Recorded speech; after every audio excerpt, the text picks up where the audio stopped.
শুভ সকাল বন্ধুরা, আপনারা কেমন আছেন? আমি ভালো আছি। আর আজকে আমি দেখুন রান্নাঘরের থেকে শুরু করছি।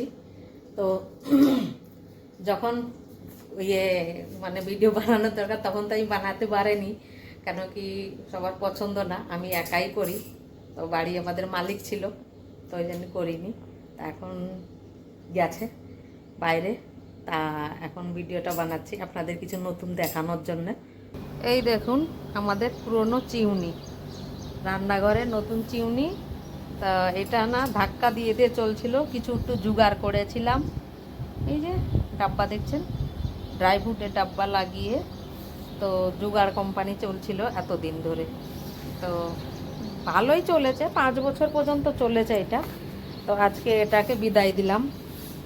জানি না 2-3 মাস ধরে বিলকুলই চলছিল না, একদমই কি পরিমাণে তেল জমেছে ওর মধ্যে। তো 5-6 বছর চলেছে, এখন একে লাস্ট বারের মতো বিদায় দিয়ে দিলাম। আর এই দেখুন আজকে আমাদের নতুন চিমনি ফিটিং করা হলো। আর যখন ফিটিং করা হচ্ছিল তখন আমি ছিলাম না এই ঘরে, রান্নাঘরে, আমি বাইরে ছিলাম। আর বাকি যারা ফিটিংওয়ালা এসেছিলো তারা এখানে এসে নিজেরা নিজের ইচ্ছা মতো ফিটিং করে গেছে। আর এতে কি কি ফাংশান রয়েছে সেটা আমি জানি না। তো বাড়ি আসলে পারে এটা আমরা ওনার কাছ থেকে শিখতে হবে, কেন কি এই জিনিসটা আমরা মেয়ে ছেলেরাই ঘরে ইউজ করব। তো সেইটা জানা আমাদের জরুরি, দরকারি। কেন কি না জানলে আমরা কি করে রান্না করব, মতলব রান্না করার সময় চিমনিটা কি করে চালাবো। তো সেই জন্য এটা আমাদের শিখতে হবে। রাত্রিবেলায় যখন আসবে বাড়ি কাজের থেকে তখন এটা আমি শিখে নেব, আমরা মেয়ে ছেলেরা। তো সেই জন্য এই যে রান্নাঘর আমরা সাফ এখনও করে পারিনি। চিমনি আর এইটা যেরকম নোংরা হয়ে পড়ে রয়েছে, আর এদিকে সিঙ্কে বাসনও পড়ে রয়েছে, তো এগুলো মাজতে হবে। এগুলো মাজা হয়নি, তো এখন ওরা গেল। তো এবারে আমি রান্নাঘর সাফ করব। খালি চিমনি লাগালে তো হয় না, রান্নাঘর সাফও করতে হয়। তো রান্নাঘরটা এবার আমরা সাফ করে নেব। আর এই দেখুন মিস্ত্রিরা আসার আগে আমি তাড়াতাড়ি রান্নাবাড়ি কমপ্লিট করার চেষ্টা করেছি। তো এই যে নারকোলটা আমি কুড়িয়ে নেবো, আজকে স্পেশালি রান্না হবে, একজন আসবে বাড়িতে, তার জন্য এই যে নারকেলটা ভেঙে নিয়েছি, 2টো নারকেলটা বেশ ভালোই, কিন্তু নারকেলের অনেক দাম এই নারকেলগুলো। আবার মিষ্টি ছিল নারকেলটা, বুঝেছেন। তো ওই জন্য রান্নাবাড়ি করতে হবে, তাড়াতাড়ি রান্নাটা সেরে নিচ্ছি।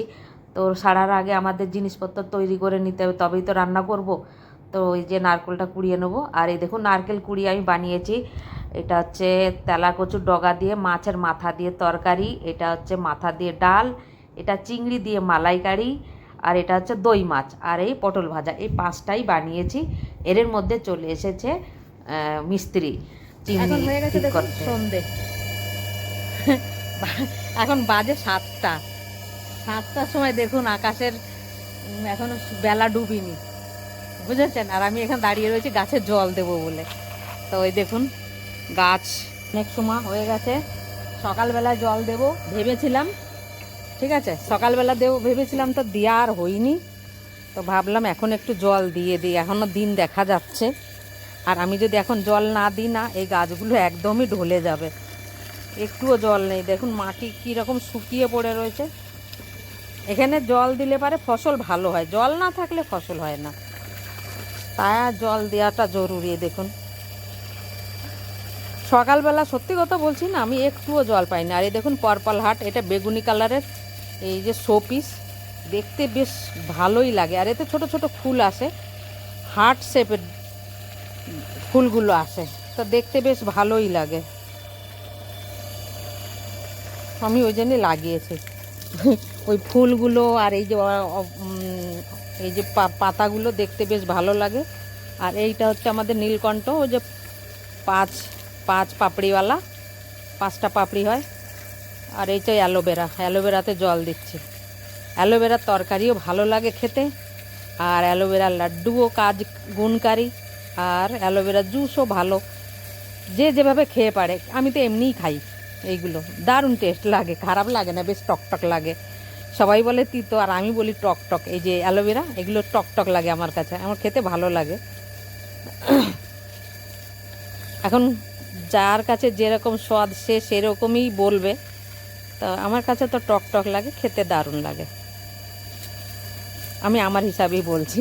এখন খেয়ে কীরকম টেস্ট করেছে খেয়ে তা তো আর বলতে পারবো না। এক একটা তুলসী গাছ রয়েছে, হ্যাঁ না, আর এই যে আমাদের জবা ফুল গাছের লাইন, আর এইটা এই যে পাইপটা লম্বা নেই, আজকে পাইপটা জুড়তে হবে, জুড়িনি বলে অত দূরে যাচ্ছে না জল। না তবু উঁচু করে দেওয়ার চেষ্টা করছি। এই দেখুন, জুড়বো না সেই জন্যে, কেন কি আমার মন্দিরে থালা বাসন বিকেলবেলায় যে সন্ধেবেলায় পুজো করি থালা বাসনগুলো মাজবো, সেই জন্য এখানে নলটা ছেড়ে দিয়ে চলে যাব। ওইখানে দাঁড়িয়ে পড়ে দিতে গেলে না অনেক টাইম লেগে যাবে, সেই জন্যে আর দাঁড়িয়ে দেব না, যতটুকু পারি এইভাবেই দিই, বুঝেছেন। এই দেখুন আজকে অল্প একটু ঘাস বেঁচেছিল, তো এই যে সেই ঘাসগুলো এই যে দিয়ে দিয়েছে, এই যে সেই ঘাসগুলো উঠিয়ে এই যে গাদা মেরেছি, কালকে সকালবেলায় ফেলে দেবো, তাই ভাবলাম। এখনও ফেলতে পারতাম, এখন আর ফেলবো না, তো কাল সকালবেলার দিকেই ফেলবো তাই ভাবছি। এখন আমি এতে জল, এই দেখুন আমার একটা নীলকণ্ঠ আর এটা সাদা কণ্ঠ, দুটো এক জায়গায় হয়েছে, তা আমি পাইপটা এখানে ছেড়ে দিলাম, এটা জল যাক। যাব কি করতে, পুজোর বাসনগুলো মেজে নিই, কেন কি সন্ধে হয়ে গেছে প্রায়। আপনাদের একটা জিনিস দেখাচ্ছি, এই দেখুন কিছুদিন আগে কলা বাগান বাঁদরে খেয়েছিল, আর আমি গোড়ার থেকে সাফ করে দিয়েছিলাম, পুরো কলা গাছই আমি পুরো সাফ করে দিয়েছিলাম। এখন দেখো কলা গাছগুলো কি বড় বড় হয়ে গেছে না, কিন্তু পাতাগুলো ছাঁটতে হবে, কেন কি এই বৃষ্টি পড়ছে মাঝে মাঝে, আর অন্ধকার হয়ে গেছে কলার নিচেটা দেখুন, ওই দেখুন নিচে অন্ধকার হয়ে গেছে, আর মশা ওখানে বাসা বানাচ্ছে, আর ওই জন্য আমি পিছন দিকে আসতে পারি না, কিংবা মিলিকেও আনতে পারি না। এই জন্য আনতে পারি না, মশার কামড় কে খাওয়াবে জেনে শুনে, যখন জানছি এখানে মশা ভরা, তাও ভাবছি কালকে এইগুলো নিচের থেকে যে পাতাগুলো কলার ওগুলো আমি কাটবো, তাই ভেবেছি। তা দেখি এখন আমি সন্ধে পুজোটা দিয়ে নিই, বুঝেছেন। আপনাদের যদি আজকের ব্লগটা ভালো লেগে থাকে তো প্লিজ লাইক শেয়ার ও সাবস্ক্রাইব অবশ্যই করবেন। রাধে রাধে, সবাই সুস্থ থাকুন, ভালো থাকুন।